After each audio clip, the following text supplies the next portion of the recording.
Mesdames et messieurs, bienvenue. Je suis très heureux de vous accueillir dans cette salle pour cet hommage à Nag en Sorge, enfin je devrais dire à Nag et Gisèle en Sorge, parce que la plupart des films sont signés par le fameux couple de cinéastes d'animation.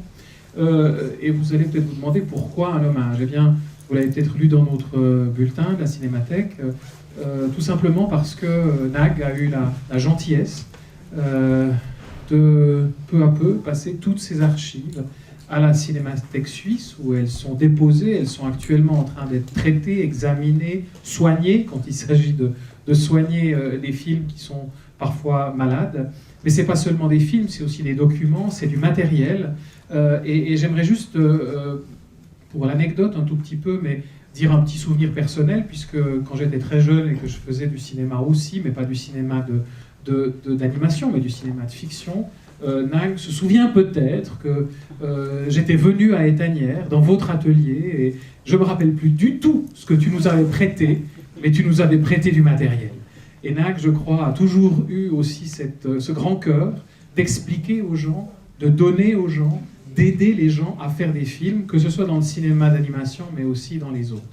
Je suis très honoré ce soir de l'accueillir pour lui rendre hommage, le remercier officiellement de ce qu'il est en train de faire auprès de la Cinémathèque, puisque pour nous c'est un honneur de recevoir ces archives et de pouvoir vous en montrer un morceau ce soir. Un morceau qui va être décomposé en, on va dire, quelques moments, donc je vous en explique le déroulement. Ben là maintenant, on va voir un premier programme de film d'animation évidemment important réalisé par Nag et Gisèle en Sorge, suivi par une petite conversation avec vous et Nag sur ce travail, sur ce que vous allez voir. Ensuite, nous aurons l'occasion de boire un verre qui nous sera offert par le GSFA, le groupement suisse du film d'animation, qui a saisi l'occasion pour participer aussi à cet hommage. Et ensuite, à 21h, nous allons continuer avec un programme très spécifique lié à des films, on en parlera après, tournés dans le cadre d'ateliers à Seri. Et le professeur Gasser nous rejoindra aussi pour l'occasion pour en parler avec Nag. Et c'est une projection, la suivante, qui va être assez unique, puisque ce sont des films qui ont été relativement peu vus par le grand public, vus par des professionnels, mais relativement peu projetés pour le grand public, si ce n'est ici même dans les locaux de la Cinémathèque suisse. On y reviendra après. Donc moi, je voulais juste vous dire combien je suis honoré de ce qui se passe maintenant. Je suis très honoré de pouvoir l'accueillir. Je remercie ici présent dans cette salle Carole Delessert, parce que c'est elle, la conservatrice, restauratrice de la Cinémathèque suisse, qui s'occupe justement de tout ce passage, et aussi saluer évidemment tous les autres collaborateurs de la Cinémathèque qui travaillent sur l'aspect film, et puis Nadia Roch, qui, du côté des archives non-films, donc des archives papier, photos, affiches et autres documents, s'occupe aussi de cette partie des archives. Mais voilà, mais j'ai assez parlé. Peut-être dire quelques mots avant les films que vous allez voir, qui n'est qu'une sélection des œuvres de Nag et Gisèle en Sorge, parmi les plus connus, mais aussi des moins connus, et qui commencera par son premier film, qui date de 1958, et qui malheureusement a un peu souffert des affres du temps. Donc vous devrez accepter que ce film, surtout au niveau du son, pose passablement de problèmes. Il n'est pas encore restauré. Ce sera évidemment notre tâche d'essayer de rendre le meilleur de ce son, mais c'est une copie qui vient directement des archives personnelles de Nag. Nag, si tu veux bien me rejoindre pour qu'on dise quand même quelques mots de cette programmation.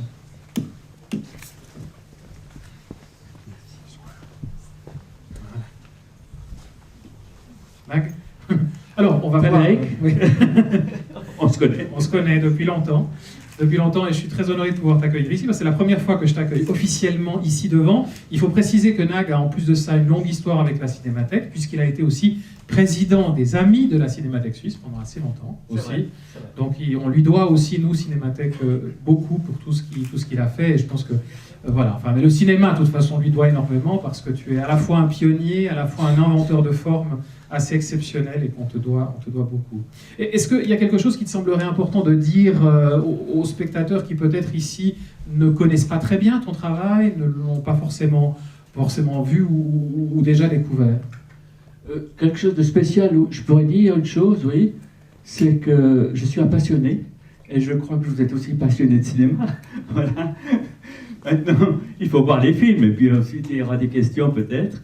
Et voilà, moi je n'ai pas une formation de cinéaste, puisque j'ai une formation tout à fait technique, mais j'ai eu une passion, et j'ai pu exercer cette passion avec la chance de rencontrer des gens qui m'ont beaucoup aidé.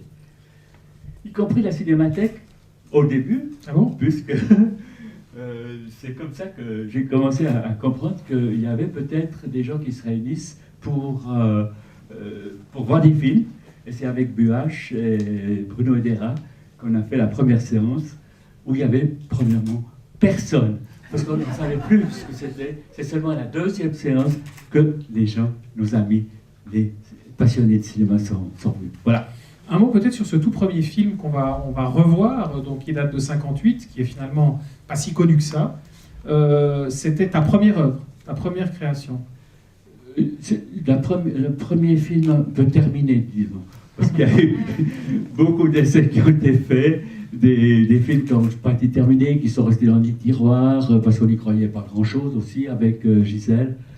Et c'est le hasard de la vie qui nous a fait découvrir ce qu'était le cinéma d'animation, et en particulier, c'est les Tchèques, en découvrant le cinéma d'animation tchèque, Trinka, que nous avons été passionnés pratiquement toute notre vie. Voilà. Je vous propose qu'on passe directement à la projection. Juste dire qu'il y a des pauses entre un film Pardon. et l'autre. Oui, alors comme on va projeter des œuvres qui sont en format différent, c'est-à-dire à la fois des films en 35 mm et en 16 mm, l'opérateur va jongler d'une machine à l'autre, et donc telle une danseuse va bondir d'un projecteur à l'autre, mais ça va impliquer quelques brèves petites pauses entre un film et l'autre. Ne vous inquiétez pas, c'est tout à fait normal. Et on se retrouve ici même pour converser après la projection. Merci, à tout de suite.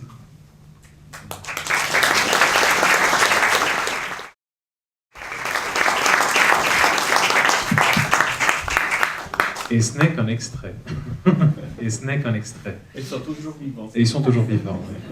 Je vais juste me permettre de lancer la première question. Après, c'est à vous de poser des questions, mais qui est une question assez évidente, puisque tu as dit au tout début que le premier film qu'on a vu a été inspiré du cinéma tchèque, de Jiří Trnka, et qui travaille évidemment avec des marionnettes. Et c'est d'ailleurs un premier film avec plusieurs marionnettes.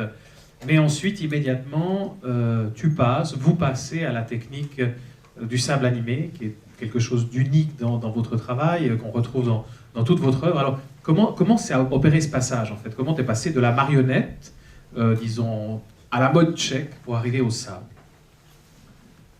Eh bien, tout d'abord, c'est la rencontre avec le cinéma tchèque qui nous a dit « Nous perdons notre temps à essayer de faire comme eux. » Et nous nous sommes dit, il faut trouver quelque chose de plus personnel.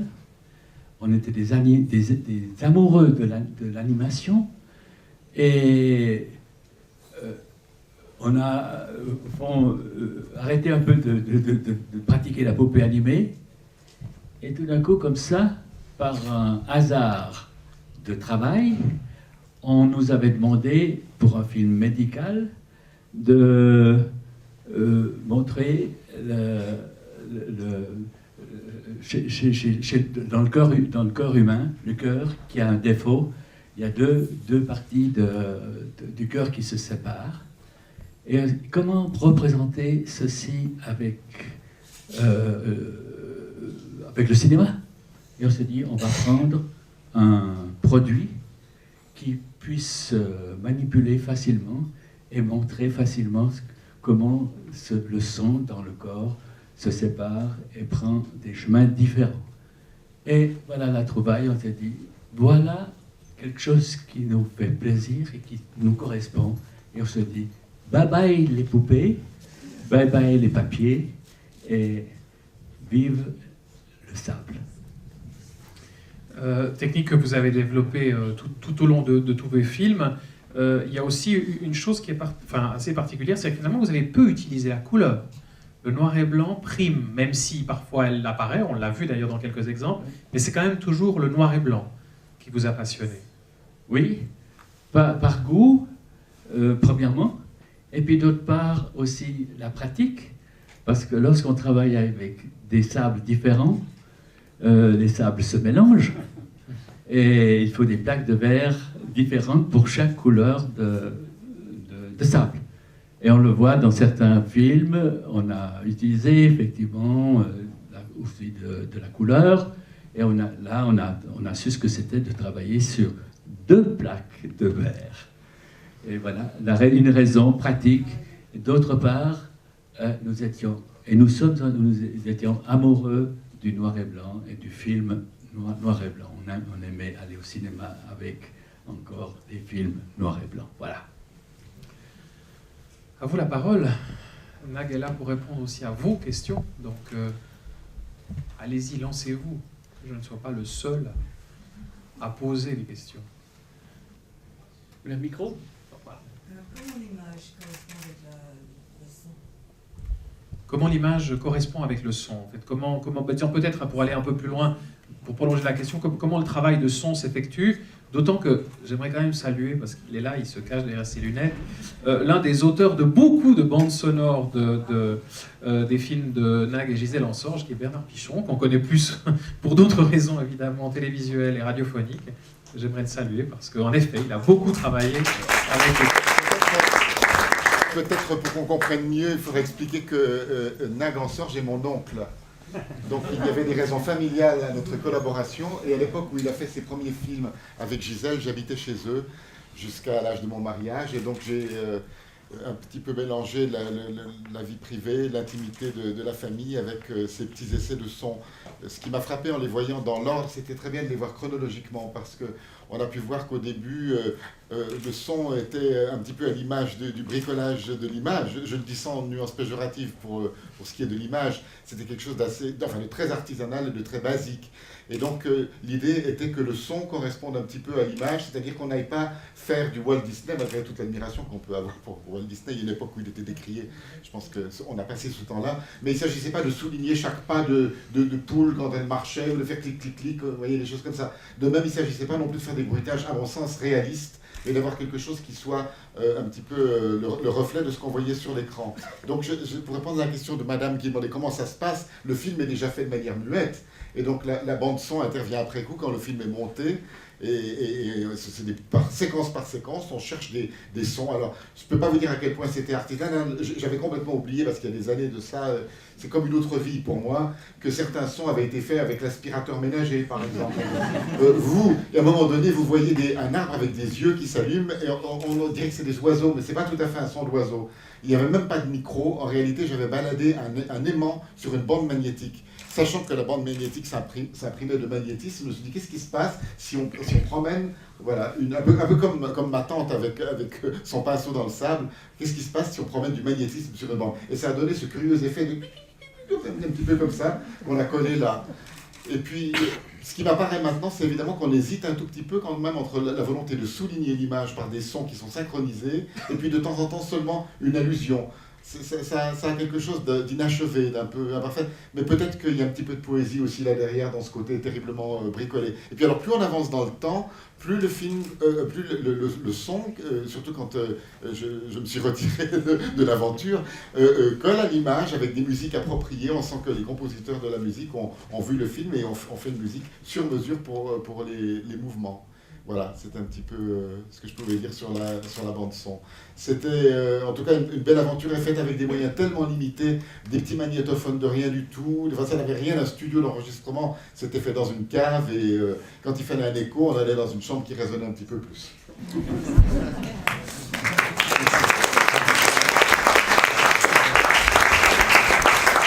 Et juste pour rebondir sur ce que dit Bernard Pichon, toujours, vous avez d'abord fait le film et ensuite le son est arrivé, où il y a eu des situations où vous avez travaillé en simultané ou à partir d'un son déjà existant? Parce qu'on l'a vu tout à l'heure, il y a quand même des pièces classiques que vous avez utilisées, musicales, donc là la pièce préexistait avant le film. Oui, au début le premier film.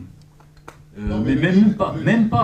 Non mais le lead par exemple, justement, le lead qu'on entend... Oui. Voilà. Là, vous avez construit le film sur la base du lead. Sur la base, oui, synchronisé. Oui, voilà. Merci Bernard d'avoir donné ce. D'autres questions? Oui, madame. Quand tu revois tous ces films Nag aujourd'hui, lequel préfères-tu? Est-ce qu'il y a une préférence? Une grande préférence, oui. Je préfère Nag. Je vais vous dire quelque chose qui va peut-être vous faire mal. Mais mon père s'appelait aussi Ernest. Et il y avait bien sûr confusion pour moi entre deux prénoms qui étaient les mêmes. Et je me suis habitué à utiliser mon surnom de scout, qui était Nag,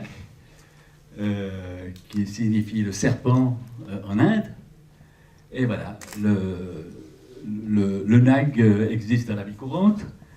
Et puis, il reste bien sûr sur le générique de film. Oui, Et sur mon passeport. Ça ne dit pas lequel tu préfères. Mais quel film tu préfères? La question c'était sur quel film tu préfères en fait. Quel est, de tous les films qu'on vient de voir maintenant, lequel tu préfères? Est-ce qu'il y en a un que tu préfères? Quel film? Ouais, quel film? C'est difficile, je ne peux pas dire. Je les aime tous. Ils sont, je veux dire, ils sont tellement basés sur notre vie avec Gisèle que ça se mélange dans mon cœur. Voilà. Il y a quand même une chose qui est assez fascinante, c'est quand même qu'en revoyant ces films, même si c'est des contes pour enfants, que ce soit les films plus pour adultes, disons, ou les films pour enfants, il y a quand même à la fois une dimension profondément liée, d'ailleurs ça va nous permettre de revenir à la discussion qui va venir après, mais justement à la psyché humaine, à la sexualité, à des parties sombres de l'homme, parfois même à une certaine cruauté. Et en même temps, quand on te connaît, on n'imagine pas ça de toi, en fait. D'où ça venait, au fond, ces fondements, comme les corbeaux, hein, qui sont quand même assez au début, où il y a quand même une grande cruauté dans les corbeaux. D'où ça vient, ça? Ça, c'est une question à laquelle je ne peux pas répondre, parce que c'est naturel et intime. Et une question à laquelle je peux répondre, c'est pourquoi le noir et blanc? Parce que, comme je l'ai dit, nous aimions le noir et blanc. Et puis, l'influence, disons, intérieure, ou je dirais psychiatrique, elle est aussi venue parce que j'ai travaillé pendant une vingtaine d'années dans un hôpital psychiatrique. Et bien sûr, toutes les obsessions, tout ce qui se passe dans le domaine intérieur apparaissait dans le vécu, dans la découverte. Et je pense aussi, on était sensible à se découvrir soi-même en découvrant les autres. Et je réponds. Parce que Nag, peut-être, ce sera trop près de ton émotion d'aller jusque-là. Je crois pouvoir dire, sans trahir l'intimité de la famille, que beaucoup de personnes reprochaient à ma tante d'avoir mis des monstres, des scènes un peu violentes dans ses films, en disant « Mais je n'aurais jamais cru ça de toi, Gisèle !» Et elle faisait remarquer très justement, parce qu'elle avait d'autres talents dans celui de l'écriture, qu'on met dans son œuvre artistique ce que parfois on ne peut pas vivre, ce que l'on rêve de vivre, ce que l'on aurait voulu vivre, ce qu'on redoute de vivre. Et donc c'est une sorte d'exutoire. Et je pense que tous ces films sont un magnifique exutoire dans ce sens-là. D'où le côté un peu répétitif parfois de certaines images. On voit souvent des oiseaux, on voit souvent des... Mais ça, le travail d'analyse à ce moment-là reviendrait plutôt à un spécialiste. Mais je peux dire qu'il y a un lien sans doute plus étroit, que je ne pouvais même l'imaginer en étant proche d'eux, entre une intimité et une œuvre de création. Voilà. Sublimée. Merci. Mesdames et messieurs, on va s'arrêter un instant, même un long instant. Je vous rappelle que nous vous invitons à un apéritif offert par le groupement suisse du film d'animation. Je profite pour saluer Robbie Engler, qui est à l'initiative de cette belle initiative, lui aussi cinéaste d'animation, qui nous a rejoints. Et on se retrouve à 21h pour la suite de la projection avec les films réalisés dans le cadre des ateliers de Cerise. Merci Nag. Merci. Et merci à toi, à toute l'équipe de Facile.